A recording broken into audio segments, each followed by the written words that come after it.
This week, the Torah begins anew, and we begin with the creation narrative of Genesis 1. We listen to the days of creation in order, and we consider the vastness of the universe and God's role in such a complex scientific arrangement. We reflect on humankind's role in stewarding an environment seemingly spiraling out of control. We think about the idyllic nature of the Garden of Eden and contrast it with the grinding reality of our daily lives. Parshat Breshit, the first reading of the year, forces us to examine so many large, looming issues in the world. Rashi, the famous French medieval commentator, also reflected during Parshat Breshit, and he asked a very simple question. Why does the Torah begin with this story? Why does the Torah begin with this story? If the Torah is a book of law, of commandments, mitzvot, then why does it not begin with a commandment? Rashi goes on to answer his own question with this answer. She'im yomru umot ha'olam liYisrael listim atem. For if the nations of the world should ever say to Israel, you are robbers, for you conquered by force the land of the seven nations, the land of Israel, the Jewish people should reply, the entire earth belongs to God, as we learn from this creation story. And God gave the land of Israel to whomever God deemed proper. When God wished, God gave it to them. And when God wished, God gives it to us. It's as if we're reading a prophecy. Rashi explained that the Torah begins with a universal creation story not to point to creationism versus science, not to point to law versus love, but rather to point to the Jewish right to the land of Israel. Because as Rashi says it, when umot ha'olam, the nations of the world, or I might flip those words to say the United Nations, comes to the Jewish people to say that you have no right, no connection to that land, we shouldn't be afraid and we shouldn't be surprised. Roughly 1,000 years after Rashi lived, on October 11th, 2016, which was Kol Nidre, the United Nations Educational, Scientific, and Cultural Organization, otherwise known as UNESCO, voted to ratify a resolution that denies any Jewish claim to the holy sites of Jerusalem.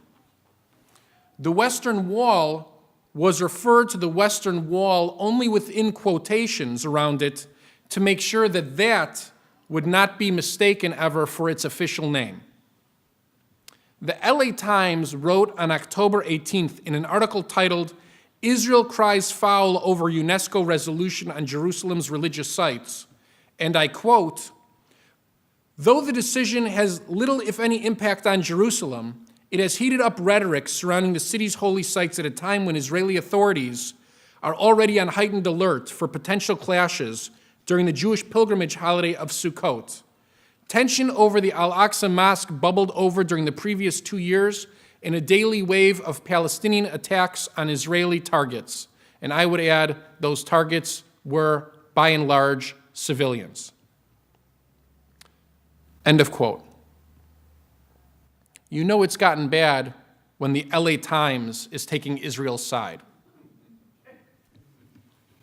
The vote of 24 countries in favor included countries such as Iran, Sudan, Brazil, Russia, and many others. I'm proud to say that the 6 countries against the resolution included the United States. And I have to note that the list of cowardice of 26 abstentions included France and Spain and Italy. The UN Educational, Scientific, and Cultural Organization seems to lack education, science, and culture when making its decisions. For if they read almost any history of the region, visited any museum that respects science, history, or culture, there'd be no doubt of the connection between Jerusalem and the Jewish people.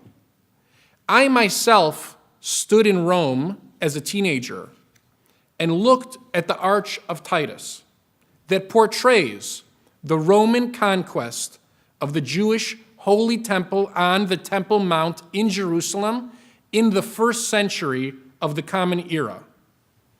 If the Arch of Titus alone was the only piece of evidence, there would be no doubt that Jerusalem had maintained a holy status to Jews since at least the 1st century, meaning roughly 2,000 years. So it's difficult to understand how Italy voted to abstain on the resolution.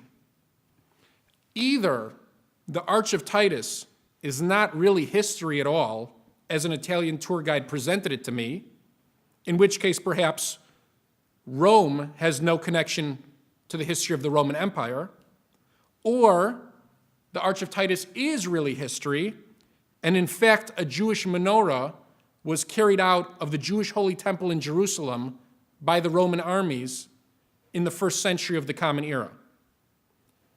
And the Italian government preferred to vote cowardly to abstain under Arab political pressure rather than stand with history, intelligence, and culture. On Wednesday, the Jerusalem Post published an article titled, "Rare First Temple Era Scroll Exposes Earliest Hebrew Mention of Jerusalem." The article explained how the Israel Antiquities Authority revealed a document from the First Temple period, that's the 7th century before the Common Era, that mentions Jerusalem in Hebrew writing on a receipt. But to be honest, to be perfectly honest, none of these examples should be necessary. All that's required is common sense. As the Israeli Prime Minister Benjamin Netanyahu put it, UNESCO just denied the 4,000-year connection between the Jewish people and its holiest site, the Temple Mount.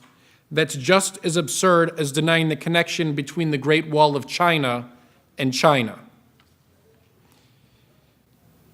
Here we have a body of countries of the world looking at Israel and all of us, the Jewish people, and simply put, they have decided to judge Jewish history as absolutely worthless.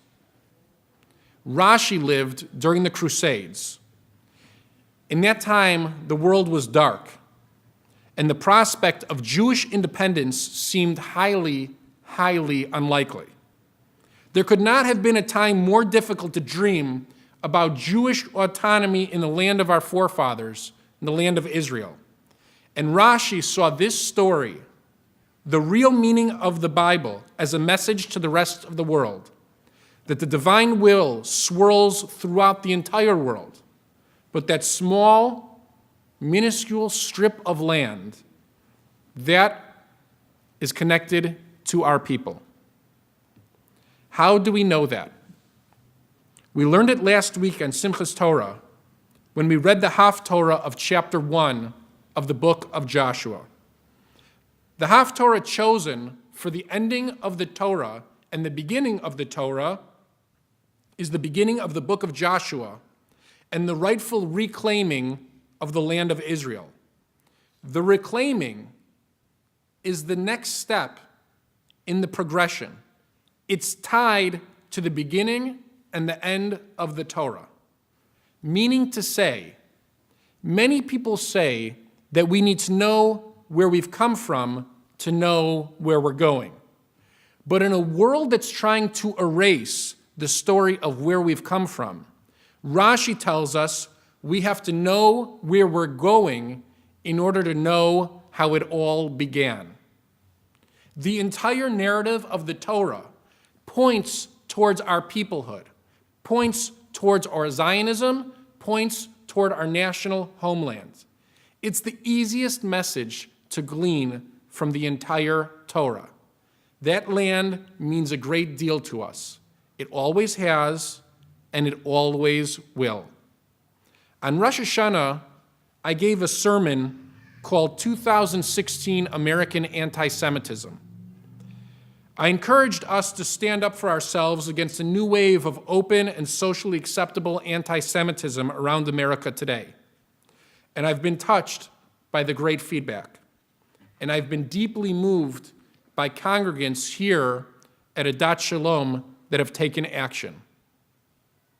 This week, Yael Hartstein brought to my attention an LA Times op-ed published on Tuesday, written by Professor Sari Makdisi, titled Keeping Campuses Safe for Free Speech. In it, Makdisi, a professor of English and comparative literature at UCLA, complains about being identified as a critic of Israel and as an anti-Semite. David Horowitz's Freedom Center has claimed responsibility for putting up posters around UCLA's campus that list the names of students and professors who criticize Israel and foster an atmosphere of intimidation for Jewish students, as I discussed on Rosh Hashanah. Makdisi doesn't like the list in the open. He thinks it's intimidating, unlike his own anti-Israel rhetoric, which he does not view as intimidating at all. Yael Hartstein responded to the LA Times in a piece that was not published, but I asked her to read it nonetheless. And it was so well written that I could not have said it better. As a graduate of UCLA, Yael wrote, Professor Makdisi attempts to vilify pro-Israel groups who don't agree with him, calling them shadowy organizations, and part of a well-funded project by Israel's defenders who play a disproportionate role in attacks on academic freedom. The fact is, Yael says, that the BDS movement, whose main goal is to vilify and punish Israel, is alive and thriving at UCLA. Targeted harassment of individual students on the pro-Israel side at UCLA includes the case of Rachel Beda, whose Jewish identity was questioned in an attempt to deny her a position on the Undergraduate Students Association Council Judicial Board, and former Graduate Student Association student president Milan Chatterjee, who left UCLA Law School due to, quote, a hostile and unsafe climate fostered by BDS groups on campus. Professor Makdisi doesn't mention these students or any harassment suffered by those on the other side of this issue. If Professor Makdisi is going to wave the banner of free speech, perhaps he should recognize that it's a two-way street, as is protecting students from targeted harassment. Yasher Koach, Yael. In a world ever darker, we, the Jewish people, should want truth and freedom to spread to every corner. Everybody should be in favor of free speech, but that means free speech for all. And at the same time, everybody must stand accountable, responsible for their words and their actions. My name is Nolan Lebovitz, and I'm proudly pro-Israel. Feel free to print my name on a pro-Israel poster on the UCLA campus, Professor Makdisi. Roger Waters, the famous musician and famous BDS spokesperson, often uses the platform of his concerts to bash the state of Israel. As a result, as reported yesterday in the Jerusalem Post, American Express withdrew sponsorship from his tour. This is a free country, and there should be consequences for the free speech that one chooses to exercise. You should know that immediately the tour found Citi to replace American Express as its sponsor. One cannot think that he or she can make comments in today's world and just hide behind a blanket of anonymity. When France and Spain and Italy abstain in a vote like the UNESCO resolution, it's almost as bad as voting to ratify the resolution. When professors marginalize Jewish students by fostering an anti-Israel atmosphere and then complain about a lack of anonymity in doing so, that's just too bad, Professor Makdisi. When companies sponsor known haters of Israel, it's time to stop supporting them. I've already discussed canceling our city MasterCard with my wife Blair. It makes me so proud to be part of a community like this one at Adat Shalom, where Yael Hartstein and Mark Jacobson and Stu Bernstein and so many others actively engage with print publications and actively respond on a regular basis to what they read and what they hear and what they see in the world around us. But thank goodness, our world is not as dark for the Jewish people today as the medieval one Rashi lived in 1,000 years ago. Why? Because we actually have friends. We have allies in the world. My question for us today is the opposite one that I asked on Rosh Hashanah. How many of us have called the White House to say thank you for voting against the resolution? A bipartisan group of 39 members of Congress signed a letter slamming the resolution. How many of us have read the letter online and called to thank those members of Congress, Republicans and Democrats? How many of us have reached out to thank Christian religious leaders here in this country who have criticized the resolution for failing to recognize Jewish and Christian ties to the holy sites of Jerusalem? I encourage you, Monday morning, call them, thank them. Email American Express customer support and thank them for making people responsible for what they say, for what they do. When people intend to hurt us, intend to marginalize us, intend to smear us, it's our obligation to respond accordingly. And when people intend to help us, intend to defend us, intend to act with right, decent, moral obligation, it's our obligation to respond with thank you. Rashi understood a simple fact about the world. One day we will control the land of Israel. And when that day comes, people will hate us for it. Thank goodness that day has come. And Rashi was right. People hate us for it. So I'll clue you in on the end of the story. The end is that we need friends. We need friends now more than ever before. We need allies around the world, but most importantly, we need friends here in America for Israel. We need political friends and we need religious friends. And if we don't fight for friendships, if we don't say thank you, if we don't forward pro-Israel emails, if we don't sign pro-Israel petitions, if we don't advocate for ourselves, then don't expect anybody else to do it for us. I'm not sure if the only reason that the Torah begins with the creation of the world is to teach us that Israel should belong to us. But I do know that from the creation of the world to now, it has built up to this moment in time, when we control our own destiny and when we control our own state of Israel. I implore us all to not let this opportunity slip through our fingers. We should not take this tremendous accomplishment for granted, because after the journey of accomplishment, no matter how long the journey, the thank yous have to begin. Don't forget to say thank you to our American leaders, to our neighbors, to our friends. when they act morally and rationally on our behalf. Our future and Israel's fate depends on it. Shabbat Shalom.